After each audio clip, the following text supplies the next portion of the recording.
महादेव्यै नमः. श्रीमद्देवी महाभागवतं प्रथमस्कन्धം ഏകാദശോധ്യായ 11ാമത്തെ അധ്യായം 1ാമത്തെ സ്കന്ധത്തിൽ ബുധോൽപത്തിയെക്കുറിച്ച് പറയണു. അതിൻ്റെ മലയാളം നമ്മൾ പാരായണം ചെയ്തു. 87 ശ്ലോകങ്ങളുണ്ട്. ഓം ഋഷയ ഊചു. ഓം കോസൗ പുരൂരവാ രാജ കോർവശീ ദേവകന്യക കഥം കഷ്ടം ച സംപ്രാപ്തം തേന രാജ്ഞാ മഹാത്മന. ഇപ്പം ആരായി പുരൂരവസ്, ആരാ ഉർവശി, ഈ അപ്സരസ് ആ പുരൂരവസിനെ എങ്ങനെയാണ് അത് ഒരു കഷ്ടത്തിലാക്കുക, അങ്ങനെ ഉണ്ടായി എന്നാണല്ലോ പറഞ്ഞത്. അപ്പോൾ ആ കഥ പറയണേ. ശൗനകാദി മഹർഷിമാർ സൂതനോട് ചോദിക്കുകയാണ്. സർവം കഥാനകം ബ്രൂഹി ലോമഹർഷണജാധുന ശ്രോതുകാമാ വയം സർവേ ത്വന്മുഖാബ്ജച്യുതം രസം. ലോമഹർഷണൻ്റെ പുത്രനായിട്ടുള്ള ഈ അങ്ങ് സൂതന്മാർ ഉഗ്രശ്രവസ്ര എന്ന സൂതനും രോമഹർഷണൻ എന്ന സൂതനും. രോമഹർഷണൻ അച്ഛൻ, ഉഗ്രശ്രവസ് മകൻ. ഇപ്പോൾ ഇവിടെ മകൻ ഉഗ്രശ്രവസാണ് സൂതൻ. ഉഗ്രശ്രവസ് ആയിട്ടുള്ള രോമഹർഷണൻ്റെ പുത്രനായിട്ടുള്ള, സംസ്കൃതത്തിൽ ലോമഹർഷണൻ എന്നാണ് പറയുക.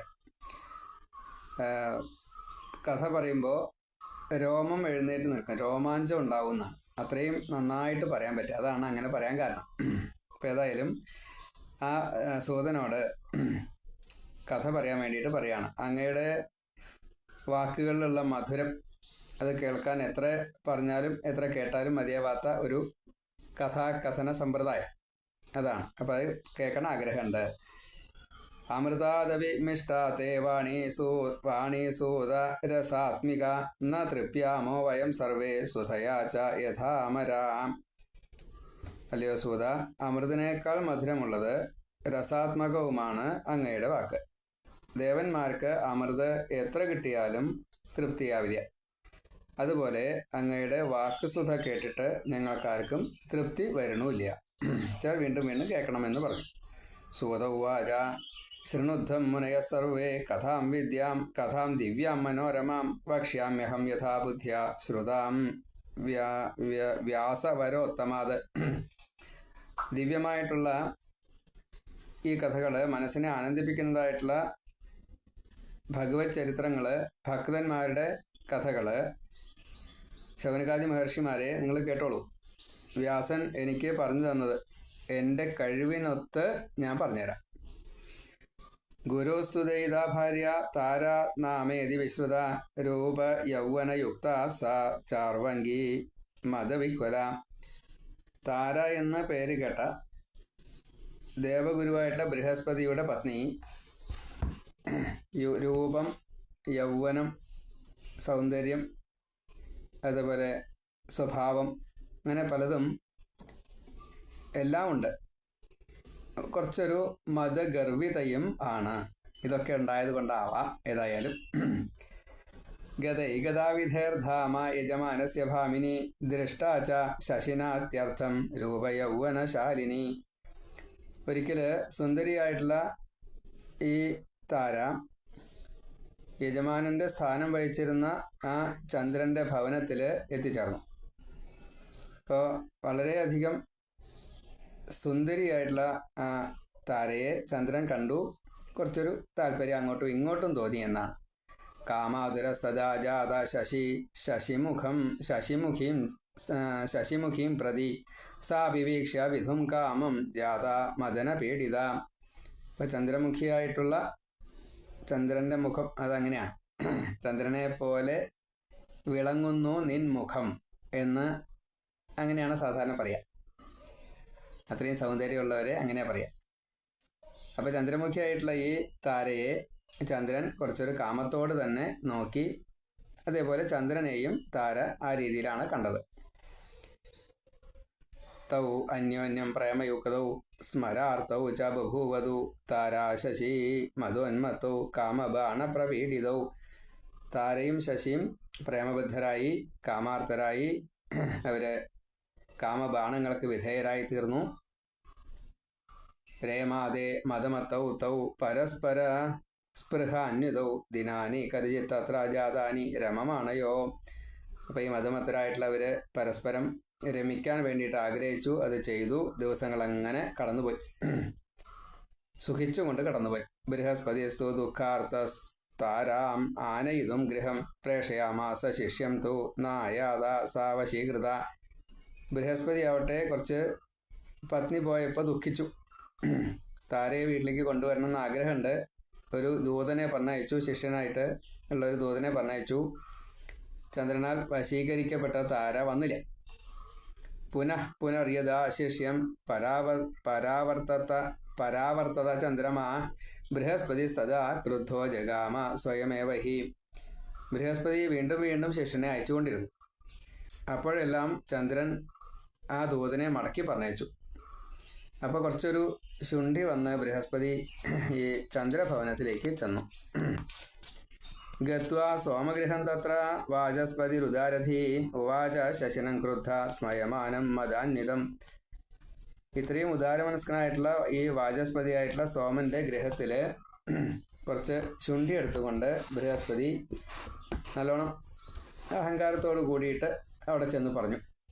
മാത്രമല്ല ചന്ദ്രനാണെച്ചാൽ അതിലേറെ അഹങ്കാരത്തോട് കൂടിയിട്ടാണ് ഇരിക്കണത്. കിം കൃതം കില ശീതാംശോ കർമ്മ ധർമ്മവിഗർഹിതം രക്ഷിത മമ ഭാര്യേയം സുന്ദരി കേന ഹേതുന. അല്ലയോ ചന്ദ്ര, നീ എന്തിനാണ് ഈ ധർമ്മവിരുദ്ധമായിട്ടുള്ള കർമ്മം ചെയ്തത്? എൻ്റെ സുന്ദരിയായിട്ടുള്ള പത്നിയെ എന്തിനാണ് നീ രക്ഷിക്കുന്നത്? എന്നുവെച്ചാൽ നിന്റെ അടുത്ത് എന്തിനാ പാർപ്പിച്ചിറക്കണത്? തവ ദേവ ഗുരുശ്ചാഹം യജമാനോസി സർവഥ ഗുരുഭാര്യ കഥം മൂഢ ഭക്ത കിം രക്ഷിതാഥവ. അല്ലയോ ദേവ, നിന്റെ ഗുരുവാണ് ഞാൻ.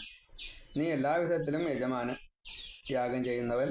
അതേപോലെ കുറച്ചൊരു മൂഢത്വം കാണിക്കണം. കാരണം ഗുരുഭാര്യയെ അനുഭവിക്കാനും രക്ഷിക്കാനും എന്താ കാരണം? ബ്രഹ്മ ഹേമഹാരീച്ച സുരാപോ ഗുരുതൽപക മഹാപാതകിനോ ഹ്യേതേ തൽ സംസർഗീച്ച പഞ്ചമ.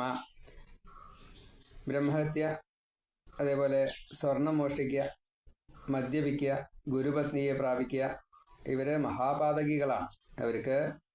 അവരുമായിട്ടുള്ള സംസർഗം അതും ബ്രഹ്മഹത്യ സമം എന്നേ പറയാൻ നിർത്തിയുള്ളൂ. വളരെ മോശമാണ്. പാതകികളായിട്ടവർ, കൊലപാതകികളായിട്ടവർ. മഹാപാതകയുക്തസ്വം ദുരാചാരോതി ഗർഹിത ന ദേവസദനാർഹോസി യതി ഭുക്തേയമംഗന. മഹാപാതകം ചെയ്തതായിട്ടുള്ള നീ ദുരാചാരനാണ്, അതിനിന്ദ്യനാണ്. ഈ സ്ത്രീ അനുഭവിച്ചിട്ടുണ്ടെങ്കിൽ സ്വർഗത്തിൽ വസിക്കാൻ യോഗ്യനല്ല.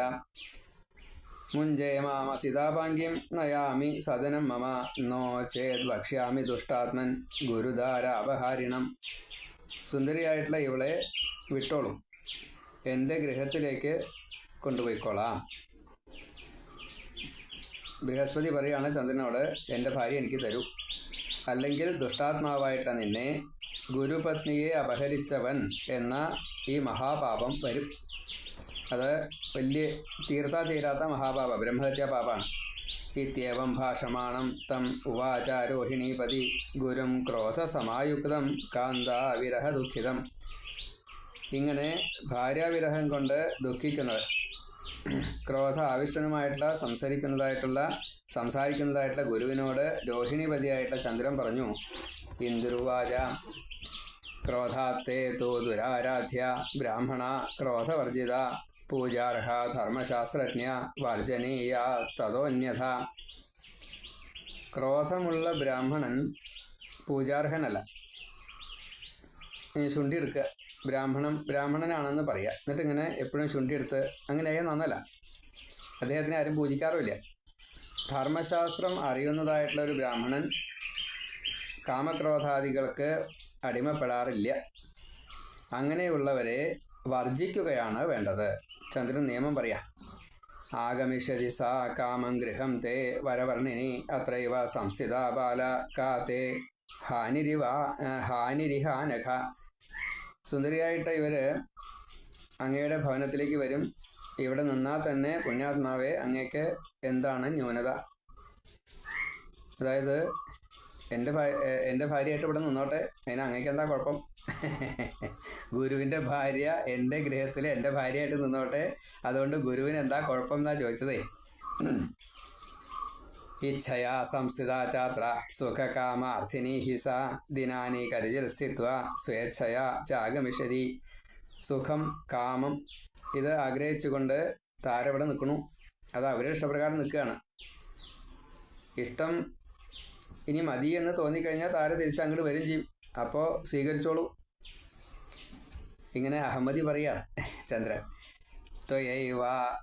ത്വയൈവോദാഹൃതം പൂർവം ധർമ്മശാസ്ത്രമതം തഥാ ന സ്ത്രീ ദുഷ്യതി ജാരേണ ന വിപ്രോ വേദകർമ്മണ. ഇപ്പം ജാരസംസർഗം കൊണ്ട് സ്ത്രീയും വേദകർമ്മങ്ങൾ ചെയ്യുന്നത് കൊണ്ട് ബ്രാഹ്മണനും ദുഷിക്കില്ല എന്ന് അങ്ങ് നിയമമായിട്ട് പണ്ട് പറഞ്ഞിട്ടുണ്ട്. ശാസ്ത്രത്തിൽ അത് ചൂണ്ടിക്കാണിച്ചിട്ടുണ്ട്. ചന്ദ്രൻ ബൃഹസ്പതിയോട് പറയാണ്, ദേവഗുരു പറഞ്ഞ അത് നിയമമാണ്. അപ്പം ആ നിയമം ഇപ്പോഴും പ്രാബല്യത്തിലില്ലേ എന്നാ ചോദ്യം. ഇത്യുക്ത ശശിന തത്ര ഗുരുരത്യന്ത ദുഃഖിത ജഗാമ സ്വഗൃഹം തൂർണം ചിന്താവിഷ്ടസ്മരാതുര. അതായത് ഒരു സ്ത്രീ അന്യപുരുഷനെ സ്വീകരിച്ചാൽ അടുത്ത മാസം ഋതുവാകുമ്പോൾ അത് വീണ്ടും ശുദ്ധായി, ആ സ്ത്രീ ശുദ്ധായി. അപ്പം ഇങ്ങനെ ഈ പുംസ്ഥലി വൃത്തി സാരമില്ല എന്നാണ്. അപ്പം അതിൻ്റെ അർത്ഥം അങ്ങനെയല്ലേ വരിക. അതേപോലെ യാഗഹോമ പൂജാതി കർമ്മങ്ങൾ ബ്രാഹ്മണർ ചെയ്യുമ്പോൾ അതുകൊണ്ട് ദോഷമൊന്നും സംഭവിക്കില്ല എന്നും നിയമം.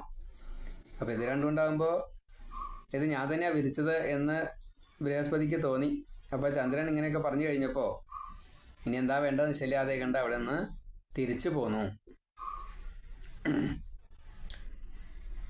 ദിനാനി കരചിത്തത്ര സ്ഥിത്വ ചിന്താതുരോ ഗുരു യയാവധ ഗൃഹം തസ്യ ത്വരിതശ്ചോഷധീപതേ. ഇങ്ങനെ കുറേ ദിവസം കഴിഞ്ഞ് കഴിഞ്ഞപ്പോൾ വല്ലാണ്ട് ബൃഹസ്പതിക്ക് വിഷമായി. ഇനി എന്താ വേണ്ടത്? ഈ ചന്ദ്രൻ്റെ ഗൃഹത്തിലേക്ക് വീണ്ടും ഒന്നും കൂടി ചെല്ല എന്ന് നിശ്ചയിച്ച് അവിടെ ചെന്നു. സ്ഥിതക്ഷത്ര നിഷിദ്ധോസൗ ദ്വാരദേശേരുഷാന്വിത നാജഗാമ ശശി തത്ര ചുകോപാതി ബൃഹസ്പതി. ഇപ്പോൾ ദ്വാരപാലൻ അവിടെ ചെന്നപ്പോൾ തടഞ്ഞു. വാതിലിക്കൽ കുറച്ച് കോപത്തോടെ ബൃഹസ്പതി അവിടെ നിന്നു. ചന്ദ്രൻ അങ്ങോട്ട് ചെന്നില്ല. ബൃഹസ്പതിക്ക് ശുണ്ഠി വളരെയധികം വന്നു. അയമ്മേ ശിഷ്യതാം യാതോ ഗുരുപത്നിം തുമാതരം ജഗ്രാഹ ബലതോ ധർമ്മി ശിക്ഷണീയോ മയാധുന. എൻ്റെ ശിഷ്യനായിട്ടുള്ള ഇവൻ മാതൃതുല്യായി കരുതേണ്ടതായിട്ടുള്ള ഗുരുപത്നിയെ ബലമായിട്ട് പിടിച്ചു വച്ചിരിക്കുകയാണ്. ഇത് അധർമ്മാണ്, ഇവനെ ശിക്ഷിച്ചേ മതിയാവൂ. ബൃഹസ്പതി ചന്ദ്രനെ ശിക്ഷിക്കാൻ വേണ്ടി നിശ്ചയിച്ചു. ഉവാച വാചം കോപാത്തു ദ്വാരദേശസ്ഥിതോ ബഹി കിം ശേഷേ ഭവനേ മന്ദ പാപാചാര സുരാധമ. ഇപ്പോൾ വാതിലിന് വെളിയിൽ നിന്നുകൊണ്ട് കോപത്തോടെ വിളിച്ചു പറഞ്ഞു, എടാ വിഡ്ഢി, പാപിഷ്ഠ, സുരാധമ, നീ വീട്ടിൽ തന്നെ കിടക്കുകയാണോ? എന്തുകൊണ്ടാണ് പുറത്തേക്ക് വരാത്തത്? ദേഹിമേ കാമിനിയും ശീഘ്രം നോചേത് ശാപം ദദാമ്യഹം കരോമി ഭസ്മസാ നൂനം ന ദദാസി പ്രിയാം മമ. വേഗം എൻ്റെ പ്രിയപ്പെട്ട പത്നിയെ തന്നോളൂ, അല്ലെങ്കിൽ ഞാൻ ശപിക്കും. പത്നിയെ തന്നില്ലെങ്കിൽ നിന്നെ ഞാൻ ഇപ്പോൾ ഭസ്മമാക്കും.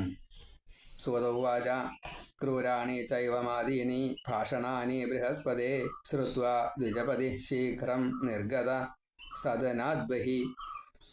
അപ്പോൾ ബൃഹസ്പതി ഇങ്ങനെ പറഞ്ഞപ്പോൾ ക്രൂര വാക്കുകളാണല്ലോ. ചന്ദ്രന് സ്വതേ അതപ്പോൾ പേടിയാണ് വേണ്ടത്. പക്ഷെ ചന്ദ്രന് പേടിയൊന്നും ആയില്ല. ചന്ദ്രൻ ഗൃഹത്തിൻ്റെ പുറത്തേക്ക് വന്നു. തമുവാച ഹസൻ സോമ കിമിതം ബഹുഭാഷസേ നേ യോഗ്യോ അസിതാപാങ്കി സർവലക്ഷണ സംയുത. ഇപ്പോൾ ഈ ചന്ദ്രൻ ചിരിച്ചുകൊണ്ട് പറഞ്ഞു, അങ്ങ് എന്തിനാ അത്ര ഇങ്ങനെ ഒരു വട്ടം പറയാൻ നിൽക്കണത്? സർവ്വലക്ഷണങ്ങളും ചേർന്ന ഈ സുന്ദരി അങ്ങേക്ക് ചേർന്നവളല്ല. കാരണം അങ്ങേക്ക് സൗന്ദര്യമൊന്നുമില്ല. ഈ താരയ്ക്ക് അങ്ങേ ഇഷ്ടമല്ലാത്തതുകൊണ്ടാണ്, എന്നെ ഇഷ്ടമായതുകൊണ്ടാണ് അങ്ങയുടെ ഗൃഹത്തിൽ നിന്നും എൻ്റെ ഗൃഹത്തിലേക്ക് വന്ന് ഇവിടെ പാർക്കണത്. അതിനെന്തിനാ അസൂയ? അസൂയപ്പെട്ട് കാര്യമൊന്നുമില്ല. എന്നെ മതി എന്ന് തോന്നിയാൽ താര അങ്ങോട്ട് വരും. അതുവരെ ക്ഷമിച്ചോളൂ, കോപിക്കൊന്നും വേണ്ട എന്നാ. കുരൂപാം ച സ്വസദൃശീം ഗൃഹാണാന്യാം സ്ത്രീയം ദ്വിജ ഭിക്ഷുകസ്യ ഗൃഹേ യോഗ്യ നേദൃശി വരവർണിനി. അല്ലയോ ബ്രാഹ്മണ, അങ്ങേക്ക് തുല്യം വിരൂപയായിട്ടുള്ള മറ്റൊരു സ്ത്രീ അങ്ങ് വേളി വെച്ചോളൂ. ഇത്രത്തോളം സൗന്ദര്യമുള്ള ഒരാള് ഭിക്ഷക്കാരൻ്റെ ഗൃഹത്തിൽ എങ്ങനെ താമസിക്കുക? അങ്ങനെ താമസിക്കില്ല. രതി സ്വസദൃശേ കാന്തേ നാര്യാഖില നിഗദ്യതേ ത്വം ന ജാനാസി മന്ദാത്മൻ കാമശാസ്ത്ര വിനിർണയം. നിനക്ക് രതി തോന്നുന്നത് അവനവൻ്റെ രൂപസാദൃശ്യങ്ങൾക്ക് അനുസരിച്ച് ഒരു കാന്തനിലാണ് സ്ത്രീക്കും ഉണ്ടാവുക, പുരുഷനും അതേപോലെ തന്നെ ഉണ്ടാവുക.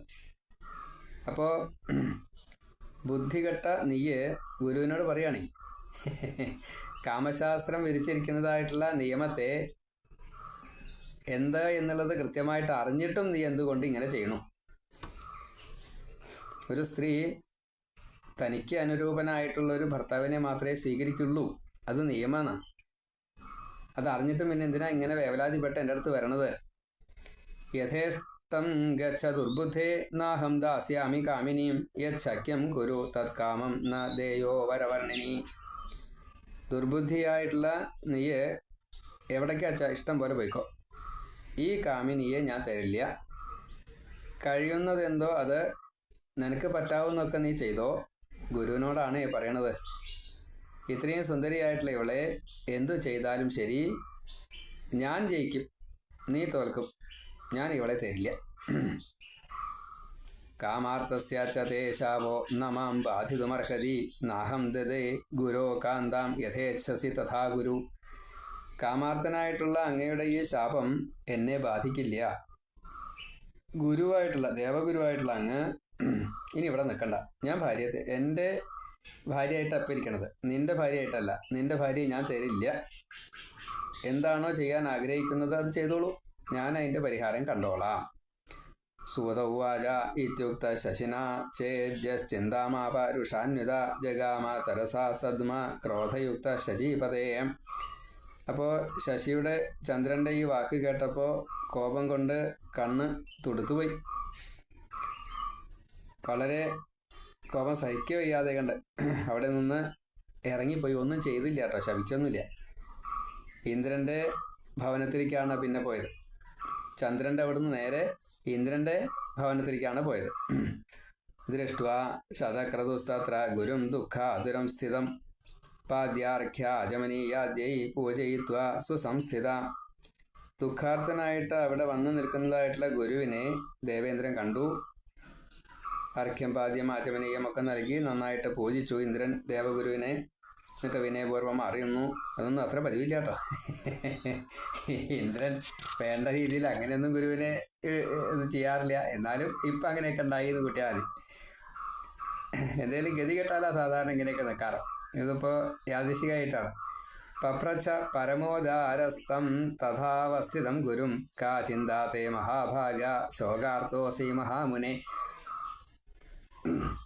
അത്യന്തം ഉദാരചിത്തനായിട്ടുള്ള ഇന്ദ്രൻ ആ അവസ്ഥയിൽ നിൽക്കുന്നതായിട്ടുള്ള ഗുരുവിനോട് ചോദിച്ചു, മഹാഭാഗ മഹാമുനെ, അങ്ങ് എന്തിനെക്കുറിച്ചാണ് ഇത്രയും കൂടുതൽ വിഷമിക്കുന്നത്?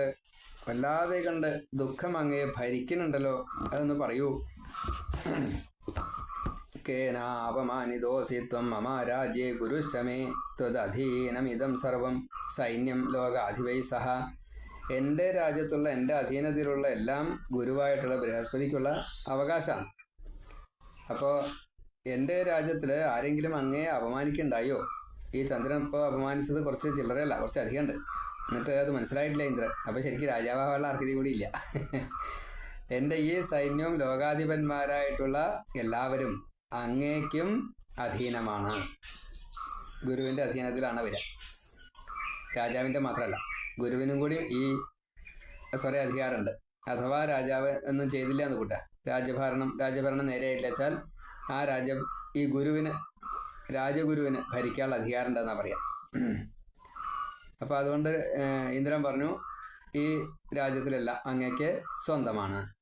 സൈന്യയിലൊക്കെ ബ്രഹ്മ വിഷ്ണു തഥാ ശംഭുർ യേ ചാന്യേ ദേവസത്തമാ കരിഷ്യന്തി ച സഹായം കാ ചിന്ത വദ സാമ്പ്രതം. സ്വതേ ത്രിമൂർത്തികൾ ഇതിൽ പെടില്ല കേട്ടോ. ബ്രഹ്മാവും വിഷ്ണുവും അതുപോലെ മഹാദേവനും ദേവപ്രമുഖന്മാരും സഹായം ചെയ്യും. അത് ഇന്ദ്രൻ ഒരു വല്ലാത്ത വാക്ക് പറഞ്ഞതാ. സ്വതേ ഇന്ദ്രൻ്റെ യാത്രയ്ക്കനുസരിച്ച് വിഷ്ണുവായാലും സഹായിക്കും, ബ്രഹ്മാവായാലും സഹായിക്കും, മഹാദേവനായി സഹായിക്കും. അത്രയേ ഉള്ളൂ.